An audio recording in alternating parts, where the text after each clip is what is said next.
Mercury is the one that gets to play both sides. Mercury is our little non-binary bestie. Like, Mercury is able to see both sides of a matter. Mercury is curious. But when we live in a world where there are specific rules, expectations, standards that are set by the system that we exist in, when that kind of queerness is witnessed in this system that has all these structures in place, that energy is very quickly demonized, villainized, seen as dangerous. So I think Gemini like catches a lot of that flack because Gemini is one of the signs that Mercury rules.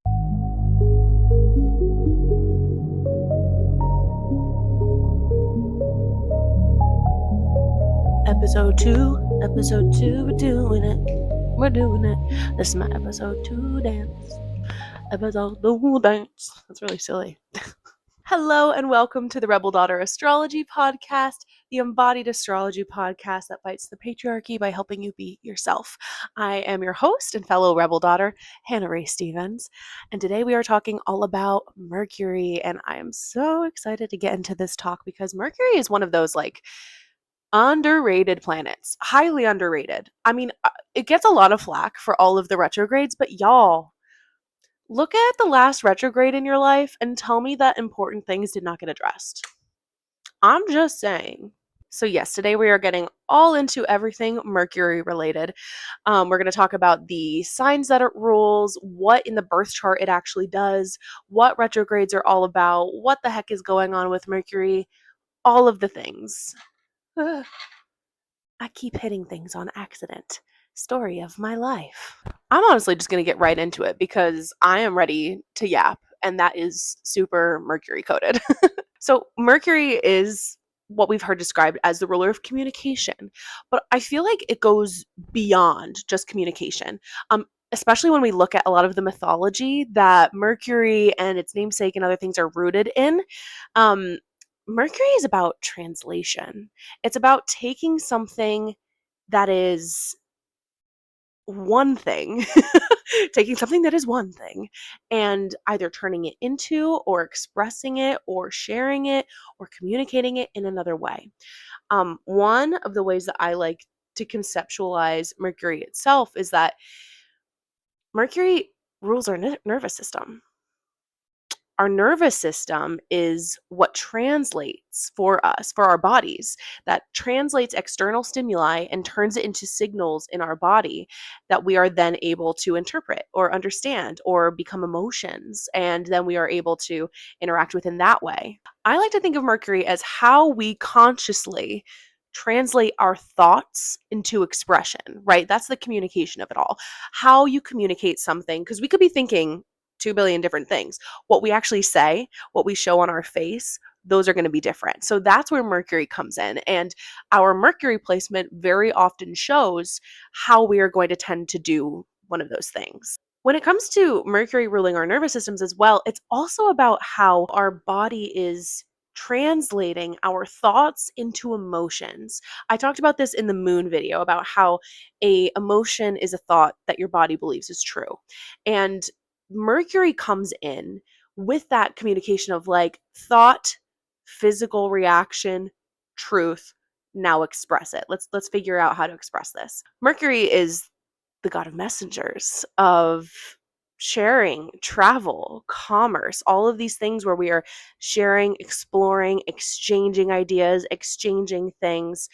But when it comes down to our physical embodied experience of Mercury, yes, it is our communication. It is how we translate those thoughts, feelings, emotions into expression.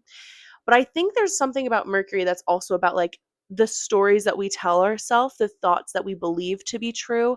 And that's where I think it goes hand in hand with the moon, because the moon is going to be speaking to our physical experience of it all.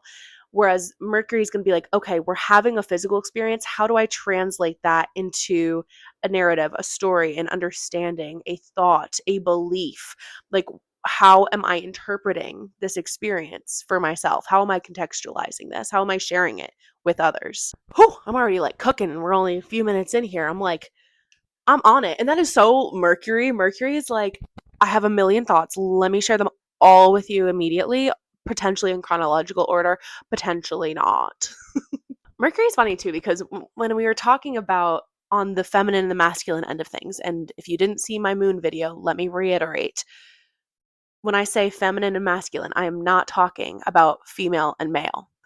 No, I'm talking about the energy of receiving, of the soft, dark, cold end of the spectrum, whereas masculine is penetrating, hot, sharp, bright, putting things out there versus receiving it. Mercury is the one that gets to play both sides. Mercury is our little non-binary bestie. Like Mercury jumps around from side to side, and I think as I'm describing this, are you hearing where some of the Gemini slander comes from? Right? Because that's the thing with Mercury. Mercury is able to see both sides of a matter. Mercury is curious. Mercury wants to know. It wants to understand. It wants to interpret. It wants to share. It wants to take all of the external data that's coming in, analyze it, understand it, give meaning to it, and then regurgitate it. Like, see, like, okay, this is what I'm hearing. Is that what you're saying? That's what Mercury wants to do. But when we live in a world where there are specific rules, expectations, standards that are set by the system that we exist in, very easily these energies of playing both sides or non-binariness, queerness, Mercury is the god of the queers, may I just say. Happy Pride Month, baby. Oh, I hope it's still Pride Month when this comes out. It's Pride Month when I'm filming this, so happy Pride Month from one bisexual to probably another. And if not, that's okay. We need everybody else on the spectrum and also allies. When that kind of queerness is witnessed in this system that has all these structures in place, that energy is very quickly demonized, villainized, seen as dangerous. So I think Gemini like catches a lot of that flack because Gemini is one of the signs that Mercury rules. Gemini is the air sign versus Virgo being the earth sign that Mercury rules. Both of these signs are mutable in modality. Every sign has modality, one of three different options. And mutable is the one that is changeable, that is flexible, that likes to transition from one energy into the next, that likes to say, okay, we've been doing this for a while. Why don't we start exploring something else? Like, what do we want to take? What do we want to leave? And how do we want to get to the next location?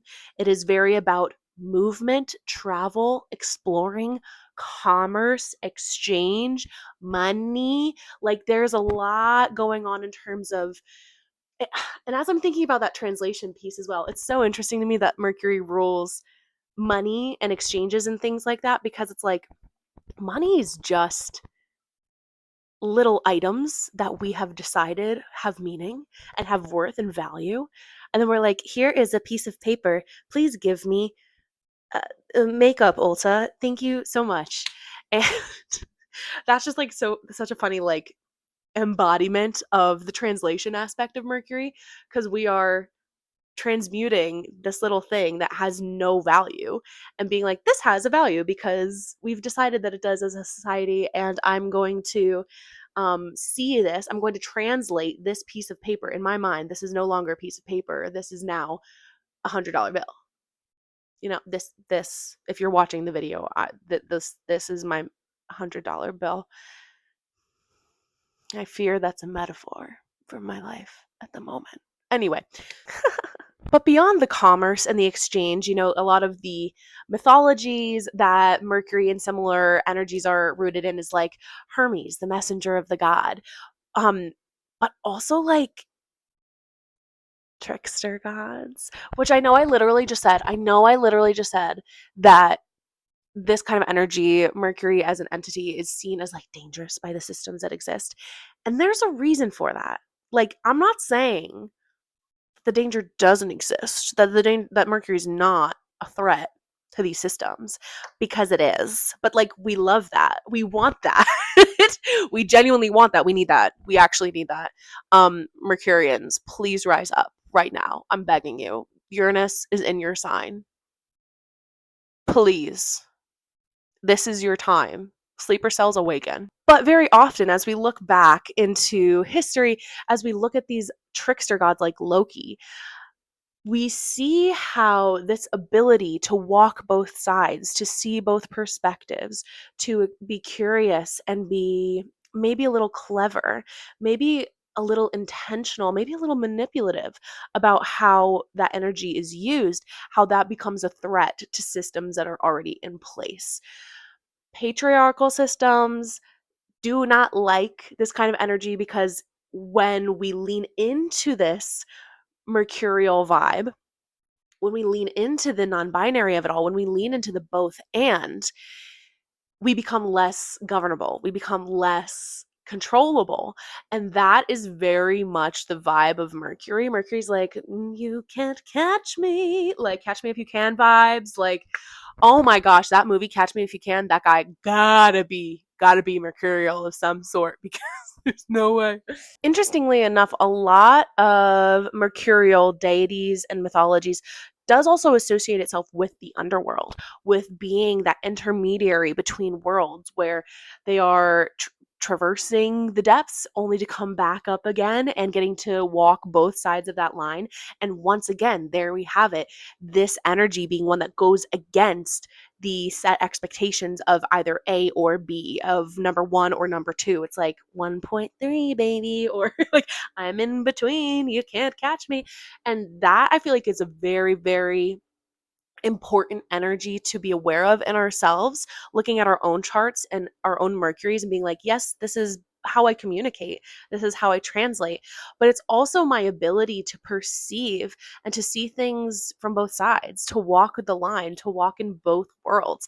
I don't have to be one way in this space. I don't have to communicate or share or translate or express myself the same way every time. I am a flexible being. I am adaptable. Humans are so resilient. We can survive so much. And being aware of that and working with that, that's what we're talking about when we talk about embodied astrology. This is what we're talking about when we talk about embodiment, of letting all of the things be true all at once. We don't have to be walking in one single path the whole damn time. Of course, Mercury is going to be ruling the throat chakra. And in my work with aura photography, the throat chakra is aligned with this color of turquoise, this bright blue, this really shining, ethereal, bright light, which I just love. In aura photography, the bright blue that I see associated with Mercury is very often the color of the sky, of like looking up and being like, I don't understand how that works, but I don't necessarily need to. I could be curious and learn more about that. But what I do see is hope, is brightness, is expansiveness. And those are things that feel very inherent to Mercury as well. Mercury's not necessarily going to be one way or other, like everything's good or everything's bad. Mercury can kind of play both sides. Mercury likes to be both benefic and malefic. We'll get into that in other videos, but both basically a good guy and a bad guy, once again, walking those lines, playing both sides, and looking up into the sky and like having that bright blue vibe of, I can see everything. I can feel everything. I have that capacity and I don't have to. This like blue throat chakra energy is like, there's a lot of control that we often exert over our throat space, over our self expression, over our communication. Typically, because there are expectations that we're trying to either meet or subvert. And that is powerful. That is a deep power that this part of our life, of our expression, of our chart has.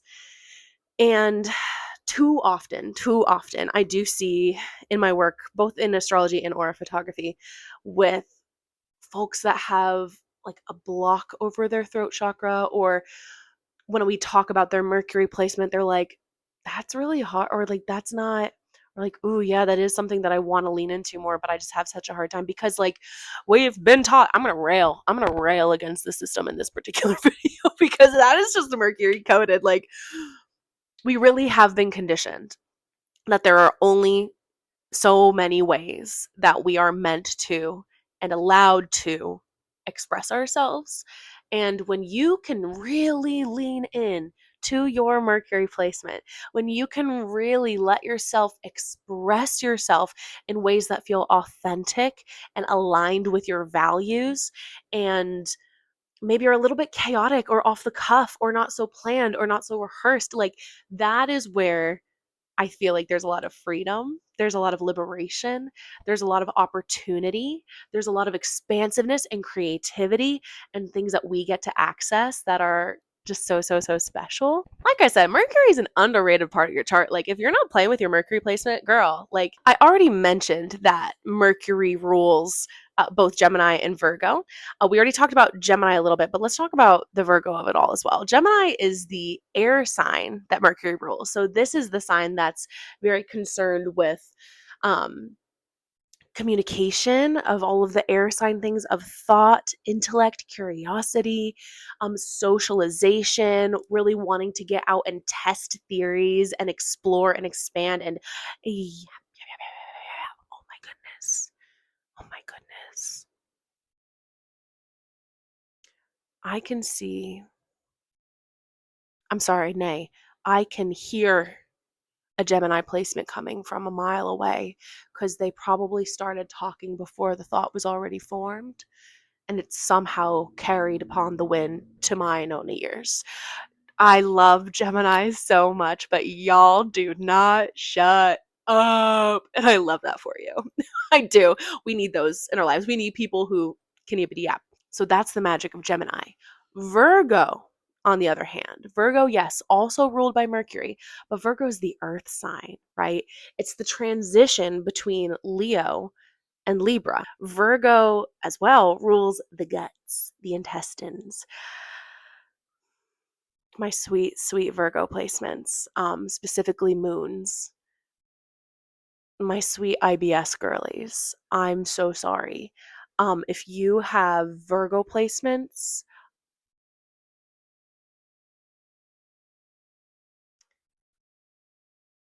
your gut needs your attention, both physically and also intuitively. Virgo is an extremely intuitive sign. So, like I was talking earlier about feminine receiving, masculine penetrating. Feminine, earth and water. Masculine, air and fire. Gemini is the masculine one of Mercury signs.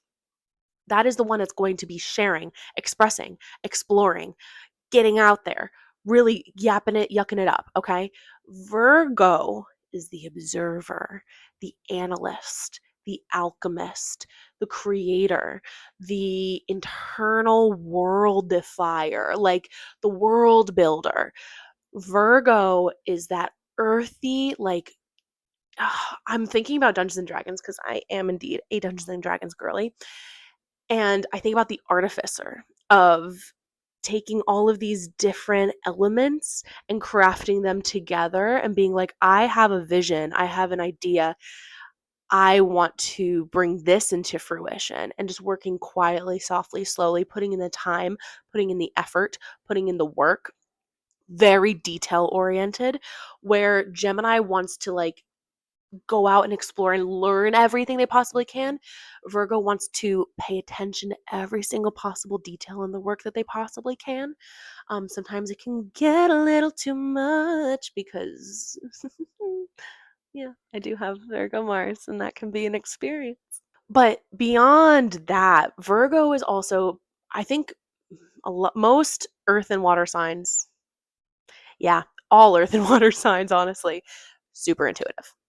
When we are receiving, and especially when you're Virgo, connected to the literal gut, okay? You are so tapped in to something that, try as you might, you may not be able to fully understand. It's one of those things where Virgo really wants to give meaning to everything, and that can be challenging because sometimes it's just like, I got a feeling. Ooh. The way I am right now is so Mercury, and I just need you to know this is not always me. This is just me apparently channeling Mercury. But it's like that ADHD vibe, and I can say that because I have it. I am unhinged right now. I'm so sorry. I'm not, but I am.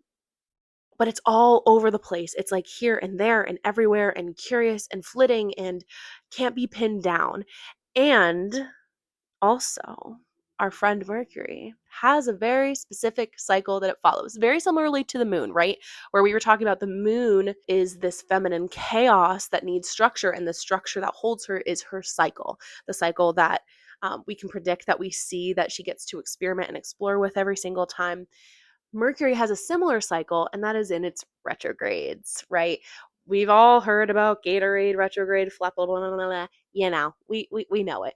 But do we actually? Let me just, this is really quick, real quick. Let me just, real quick. So Mercury retrograde actually has 3 parts. I kind of want to say 4 parts, but it is actually just, it's three parts with one special little part in the middle of it. How about that? And fun fact, retrogrades always happen in the same element in a given year. So this year, I'm pretty sure they're all in water signs. We're having one in Cancer right now. Great timing, right? Yeah. And then we're going to have one in Scorpio later in the year, and then Pisces, I believe, as well, unless it'll have moved on to the next element. But we'll get there when we get there. I'm right here right now. I'm that kind of astrologer. The way a retrograde works is a planet will get to a certain point. It'll start slowing down, slowing down, slowing down. It'll stop, because it doesn't actually stop. It just appears to do that from our perspective here on Earth.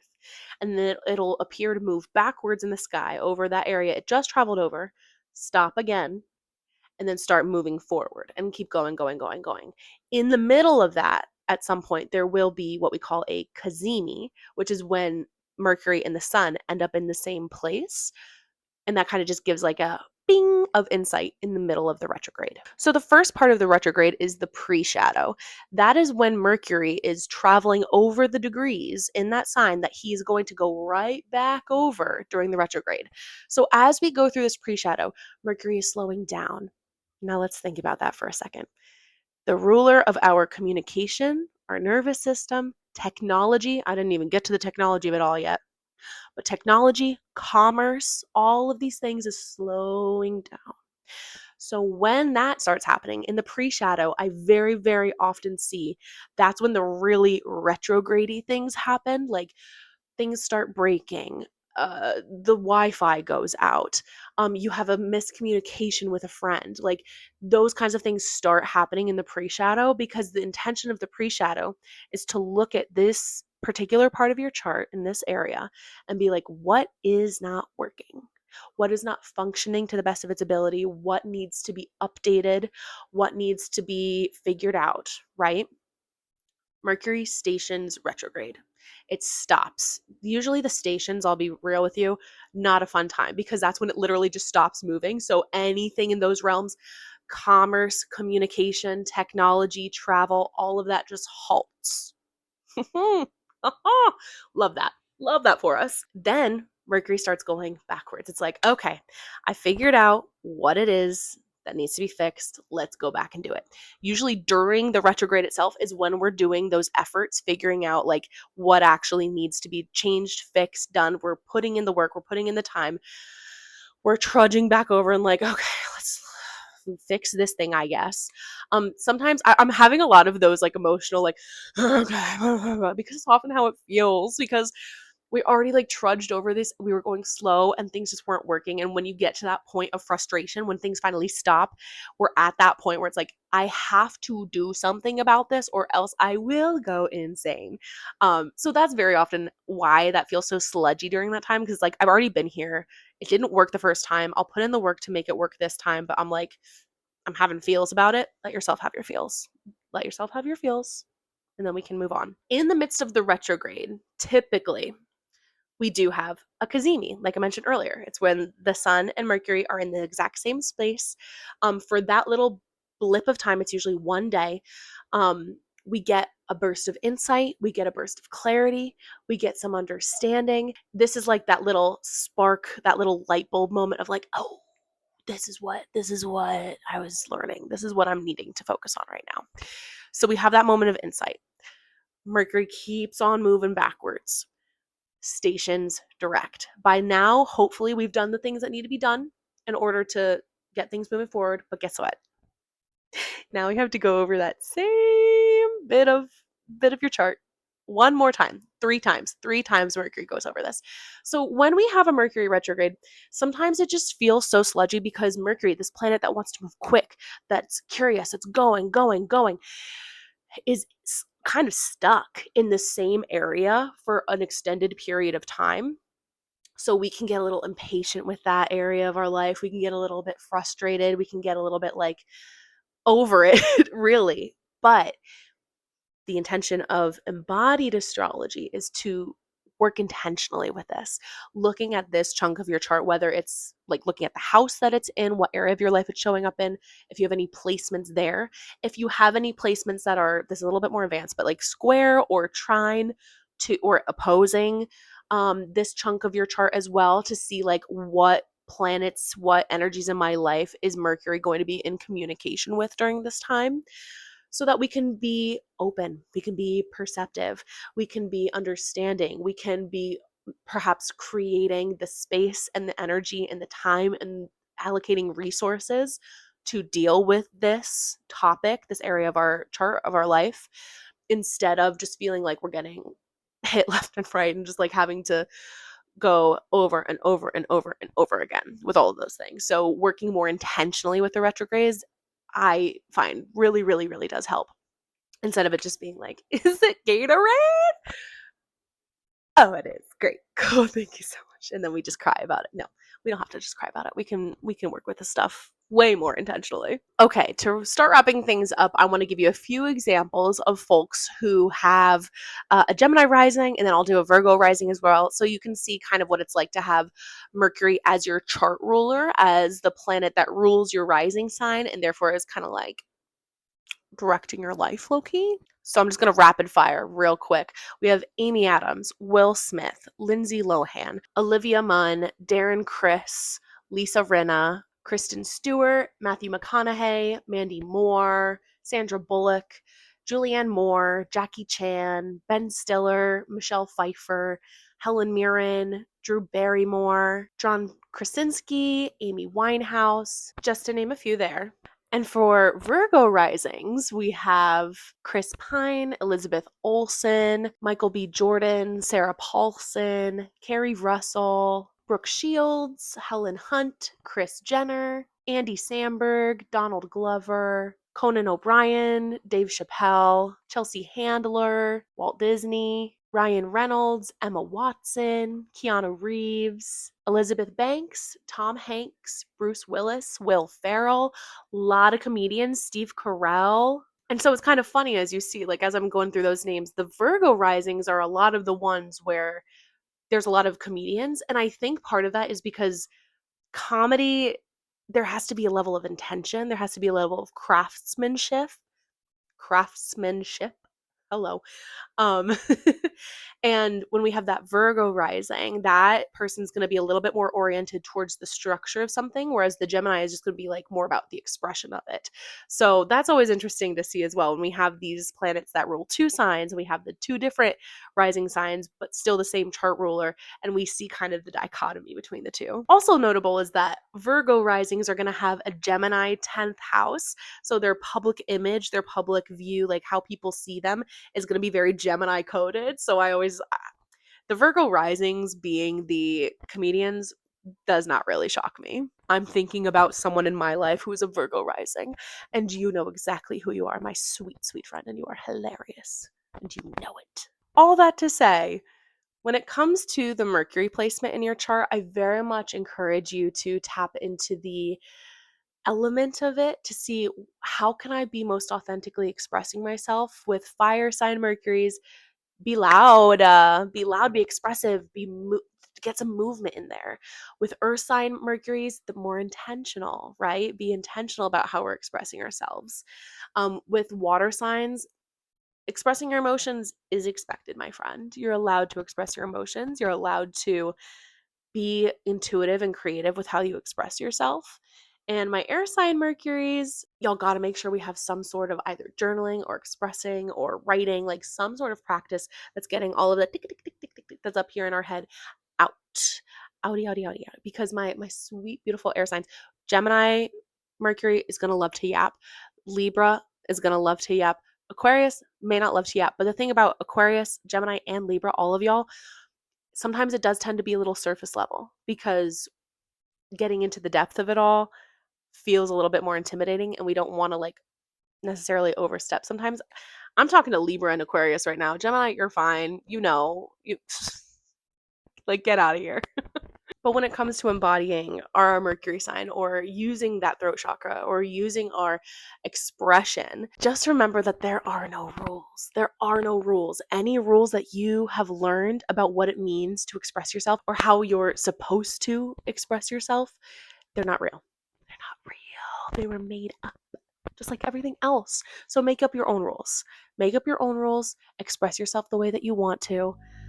And I will see you out there being real. Okay? At least I better. This is a challenge. All right, stay you, rebels.